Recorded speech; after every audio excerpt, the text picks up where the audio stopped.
The United States has always, since its founding, had an agenda for religious freedom. My name is Luke Perez. I am a postdoctoral fellow at the Kinder Institute in political thought and constitutionalism. Contemporary people, citizens, policy elites, just about everyone, tends to think of national security only in those things that we can see, tanks and aircraft carriers, military power, diplomacy, etc. But a lot of times what international politics is about are these things that you really can't see, like protecting other people's religious faith overseas, which seems counterintuitive, right? Why would the United States want to protect, the rights of, religious minorities in China or Iran or Latin America? If you're reading about it in the New York Times, then yeah, it's already a huge problem. Oftentimes when policymakers are looking at the world and they want to know the state of a particular country, one of the easiest ways to do that is just to look at how religious minorities are being treated.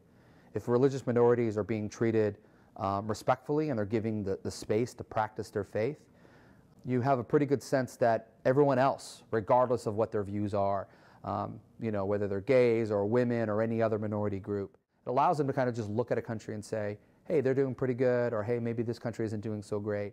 Oftentimes, you have these countries that ethnic strife is religious strife, is every kind of other types of political strife.